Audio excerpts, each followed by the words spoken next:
հետո տրամադրի ցուցակը խորհրդակցելով խմբակցությունների հետ։ Համեցեք պարոն Հովհաննիսյան։ Շնորհակալություն։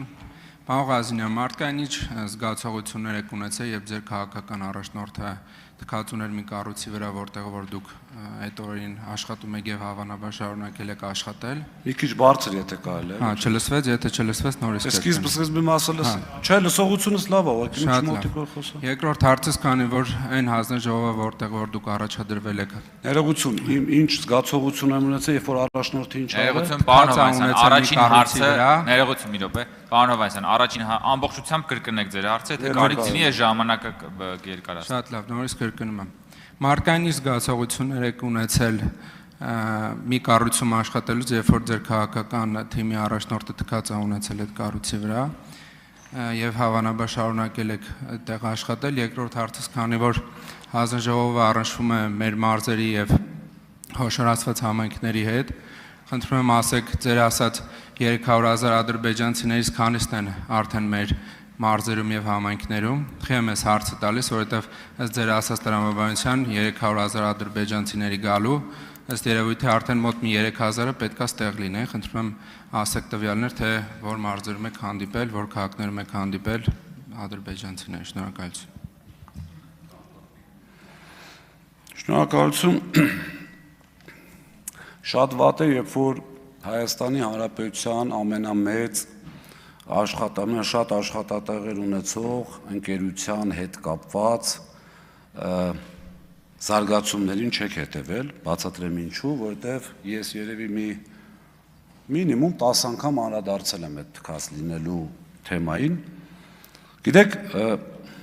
առանձնապես շատ մեծ ուղեղ պետք չի, որպեսզի կարողանաս ինչ որ մի արտահայտություն փոխես քո ուզած ձևով եւ չլսես դիմացինի կարծիքը։ Սամվել Կարապետյանը, երբ որ ասել է թքած ունեմ հեծի վրա, մի քիչ ուղակի, այսպես իր, միգուցե չեք ճանաչում, անձամբ դրա համար չեք պատկերացնում, խոսքը եղել է թքած ունեմ ակտիվի վրա։ Այսինքն, եթե այսպես իր մտքով եղել է, որ հեծը պետք է խլեն, իր այս հայտարարության արդյունքում ասել է թքած ունեմ դրա վրա։ Իմանար դալմանել են ուզում խլեն, օրինակ, կասեր թքած ունեմ դալմայի վրա։ Ինչ։ Դե մի տենց որ գնա, սաղս ենք ապորինի տակ ենք մնալու հետո, ինչ եք անելու վերջը։ Դուք էլ, պարոն Հարությունյան, դուք էլ մյուս իշխանության ժամանակ, բայց արդար։ Այնպես որ այդ հարցը կներեք, բայց ճիշտ պատրաստված հարց չէ, ներողություն եմ խնդրում, ամենայն հարգանքով ձեր անձի նկատմամբ չի, բայց մի 10 անգամ պատասխանել եմ։ Միանշանակ դա խնդիրը եղել է որպես ակտիվ թքած ունենալու վերաբերյալ եւ այստեղ տարընթերցման կարիք չկա։ Չեմ ուզում բարեկրթությունից դուրս գամ, բայց շատ դժվար է ինչ որ մեկին համոզել, որ ինքը նկատի ունեցել է տեղի աշխատողներին, մի քիչ նորմալ չի։ Հիմա ինչ վերաբերում է 300,000 ադրբեջանցիներ, ես չեմ հիշում մեր թիմից որևէ մեկին, որը ասած լինի ընտրությունները պրծավ 2 ամիս հետո ադրբեջանցիները արդեն էտ են ելնելու։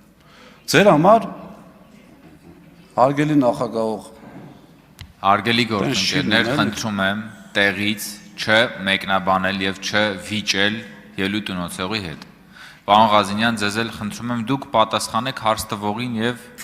կենտրոնացեք։ Ես հասկանում եմ, դրա համար նախև առաջ իրենց եմ ասում։ Խնդրում եմ մի մեկնաբանեք։ Ձեր հետ չի էս բային խոսակցությունը ուղիղ։ Համեցեք։ Դա առաջինը, երկրորդը, իշխող քաղաքական թիմում կամ այսպիսի խնդիր, այն բանի պատմությունն ասենք, մեկը մեկին բան ասում, ֆռում երրորդին պատասխանում է։ Ժողովուրդ չի։ Ձեր աչքի առաջ չի այդ խոսույթը, ձեր աչքի առաջ չի այդ ինչ որ Ադրբեջանում կատարվում է։ Այսինքն, եթե ընդդիմությունը որոշում է վտանգները ներկայացնի, այդ թիվն էլ հենց այնպես չի, չէ՞։ Դուք վերցրել եք մի հատ դիրքորոշում, գալիս եք մեզ ամբողջ օրը, դե ասա երբ են գալի, դե ասա երբ են գալի, տեսել ես։ Լավ, մի օր կլինի պետական մակարդակով ինչ որ մեկը վեր կելա, թեկուզ օրենսդիր մարմնից։ Ուղիղ հայտարարի Ադրբեջանի նախագահի եւ մնացածին չի լինելու դա եւ վերջ որպես պետական դիրքորոշում եւ ամենակարևորը հարգելի գործընկերներ, խնդրում եմ մի արձագանքեք տեղից եւ ամենակարևորը ուժեղ Հայաստան ֆրակցիան 10 վայրկյան եթե կարելի է։ Ուժեղ Հայաստան ֆրակցիան ներկայացրել է, այսպես ասած, Հակա Սաֆարովյան օրենքը։ Բերեք ընդունենք, թեման փակենք վերջնականապես։ Եթե չեք ընդունելու, նշանակում է դուք համենայն դեպս այսպես մեղմ ասեմ դրան դեմ Ավարտեք արձագանք։ Աղա Ազինյանի մարդին չպատասխանեցիք մարդկային ինչ զգացմունքներ եք ունեցել։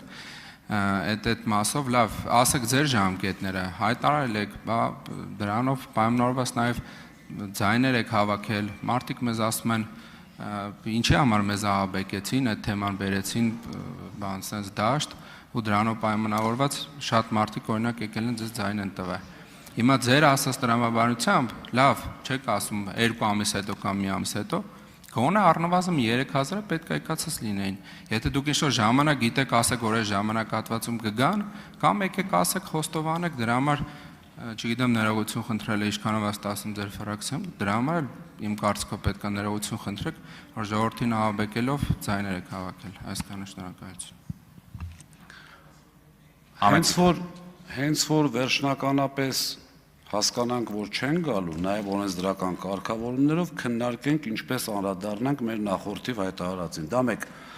Երկրորդը, Սամվել Կարապետյանի այդ հայտարարության ժամանակ լցվել եմ հպարտությամբ, որ մարդը թքած ունի 1 միլիարդանոց ակտիվի վրա։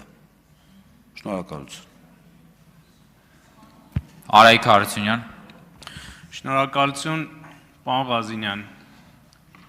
Մեր գործընկերներից մեկը փուրը տալ արտահայտություն էր արել, դրանից շատ այդպես վրդովվել եք, որ դա վիրավորական է, բայց ոնց որ թե չեք նկատում, որ ձեր խոսքի մեջ ասում եք շատ մեծ ուղեղ պետք չի ունենալ հասկանալու համար, ձեր համար դա վիրավորական արտահայտություն չի, եւ արդյոք կարող եմ ես էլ ասենք հակադարձման մեջ այդ արտահայտությունը օգտագործել, ես կարծում եմ դա վիրավորական արտահայտություն է։ Մյուս հարցը թույլ տվեք ես հարցերս տամ, հետո դուք կպատասխանեք։ Հանձնաժողովի ոլորտների մեջ մտնում են մի շարք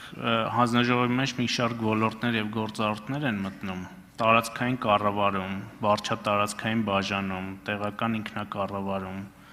տարածքային զարգացում, համայնքային ծառայություն, տեղական հարկեր, տուրքեր, վճարներ եւ այլն։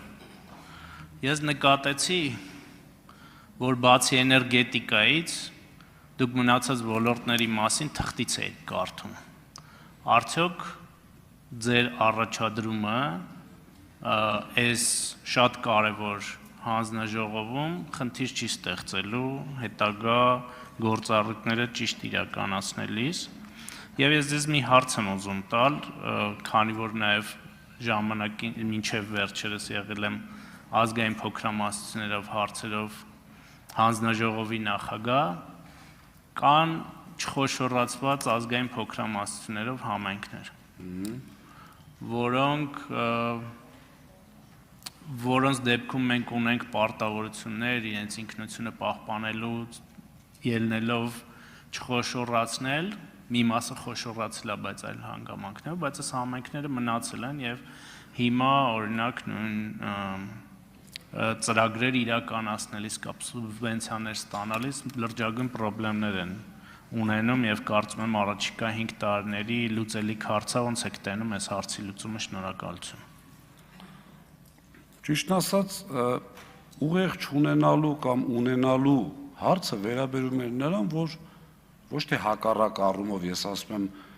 պետք չէ ուղեղ ունենալ կամ պետք է ուղեղ ունենալ, դա հասկանալ կամ չհասկանալու համար։ Ես ասում եմ, որ այն ինչ որ կատարվում է եղածը խեղաթյուրելի առումով, բացարձակ պետք չի ուղեղ ունենալ, լուրջ, մասնագիտական կրթություն ունենալ, մի քանի համալսարան ավարտել։ Շատ հեշտ է, անկախ ամեն ինչից իմ հարցը վիրավորական չի եղել, ես ինչքան տեսել եք այստեղից խոսելուց, համենայն դեպս անգամ ինձ ուղված որոշակի փոքր վիրավորական բաների համար ես չեմ օգտագործում այդպիսի խոսույթ։ Եթե ինչ-որ մեկին վիրավորել եմ, չեմ ցանկացել դա 100%-ով։ Երկրորդը, շատ ոլորտներ են մտնում այդտեղ, թղթից եմ կարդում։ Պարոն Հարությունյան, երբ որ ես տեսնում եմ իշխանության մեջ, որ նույն մարդը մի 10 տեղ աշխատում է, իմ մոտ այո, դա խնդիր է առաջացնում, հարց է առաջացնում, բայց ես հեռու եմ այն մտքից, որ օդում տիեզերագնաց պետք է լինեմ, ծովում նավաստի։ Ես չունեմ այդպիսի ամբիցիաներ եւ երբեք ինձ չեմ գերագնահատել։ Ես իմ կարծիքով, այսպես ասեմ, մեր ֆրակցիան վերցրել է իմ այսպես համեստ կարողությունները կազմակերպչական առումով, ինչպես նաև բարձրագույն կրթության, ինչպես պարոն Վարդևյանը նշեց, ամենայն հարգանքով բոլոր մասնագիտությունների նկատմամբ իրավագիտությունը բավականին զարգացնում է մի քիչ ավելի շատ, երևի թե կարող է սուբյեկտիվ հնչի կարծիքս, չասեք վիրավորականա, կազմակերպչական ունակությունները եւ այլն, իմ մասին շատ չխոսեմ։ Հիմա ֆրակցիան որոշել է այդպես։ Իշխող մեծամասնությունը որոշում է այլ կերպ, խնդրեմ։ Ես ընդամենը հասկանում եմ, որ այո, շատ մեծ է պատասխանատվությունը, շատ մեծ, անկեղծ ասած, այսպես վախենալու աստիճանի մեջ, բայց համագործակցելով եւ իմ ֆրակցիայում գտնվող մեր ընկերների, ովքեր տարածքային կառավարմանը լավ ծանոթ են, նաեւ ովքեր ձեր խմբից կլինեն, աշխատելով այսպես այդ մարդկանց հետ ի բարօրություն մեր համայնքների, մեր հասարակության։ Ինչ վերաբերում է թղթից եմ կարդում, ելույթի, այսպես ասեմ, համապատասխան մասնագետների հետ բնականաբար խոսել եմ, այնպես չէ, որ ես միայնակ պետք է դա անեմ, ու դա շատ նորմալ է, իսկ էներգետիկայի ոլորտը կարծում եմ, որ շատ նորմալ է, որ ավելի լավ եմ տիրապետում։ Ինչ վերաբերում է չխոշորացված համայնքներին, ճիշտն ասած, ծանոթ չեմ, որ համայնքներն են խոշորացվել, որոնք ոչ, կարծում եմ, եթե փորձը կա արդեն ազգային փոքրամասնությունների հետ կապված համայնքները խոշորացնելու, պետք է նայել մնացած ինչի չի խոշորացվել, եթե կա առանձնահատուկ խնդիրներ հասկանանք։ Ինչ վերաբերում է սուբվենցիաներին, այստեղ կարելի է առանձնահատուկ մոտեցում էլ, այսպես բացառիկ դրսևորել։ Ուղղակի պետք է ուսումնասիրել հասկանալու համար դա։ Արձագանք։ Շնորհակալություն ձեր արտաբերած արտահայտության հետ կապված քննարկում չէի ուզում անել, բայց լավ է, որ ընդունեցիք։ Ինչ վերաբերում է առհասարակ իրավաբանությանը, ես մի բան կարող եմ ասել, ես շատ լուրջ վերապահում ունեմ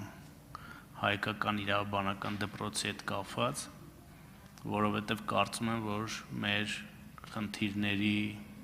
մի մասը կապված է հենց այդ դպրոցի բերած վատ հետևանքների հետ եւ այն դուք արտասեցիք այդ հարցը, դրա մասին է խոսում նաեւ այդ բրգաձև կառույցի, որ մենք ընդամենը իրավագիտության մեկ ակադեմիկ ուսում ենք։ Շնորհակալություն։ Հիմա ես չկարողացա հասկանալ այդ դպրոցի ֆակուլտետի մասին էր խոսքը։ Հա։ Ձեր այդ համաձայն եմ մի մասով։ Ձեր իշխանությունում եղած եւ ձեր իշխանության այսպես տակ աշխատած այդ դպրոցը ավարտած դերի մասով միանշանակ համաձայն եմ, քանի որ իրենք խախտել են իմ հոր տրված խորհուրդը։ Երբեք չդավաճանեք ձեր մասնագիտությանը։ Մնացածը արդեն հարցրեք ձեր գործընկերներին, եթե կան կոնկրետ փաստեր խոսենք, որովհետև շատ գործընկերներ ունեն, որոնք այդտեղ սովորել են։ Պարոն Ղազարյան, ձեր մոտ աշխատողները մինչև 18 չեն ավարտել։ Լուրջ։ Շատ լավ, բանավեճի չենք վերածում, պարոն Ղազարյան, բայց այնուամենայնիվ կարծում եմ, որ դատական իշխանության ներկայացուցիչների եւ դատավորների նկատմամբ վիրավորական է օգտագործել ձեր իշխանության տակ աշխատած դատավորներին, որովհետեւ դա այնուամենայնիվ դուք եք անդադ գալիս խոսում դատական իշխանության անկախության մասին, բայց ներողություն, պարոն Ղազարյան, խնդրում եմ մի ընդհատեք։ Դատավորի մասով չեմ ասել եմ ավարտածների մասով։ Ես ճիշտ ասած դատավորների նկատի չունեի այդ մասով։ Շատ լավ է, որ պարզաբանեցիք։ Հաջորդ հարցի համար Զարուհի Բաթոյան։ Վարդևանյան, լավ արի մագնեզիումը տվիր առավոտ։ Ամեցեք։ Ջորջան, լռություն։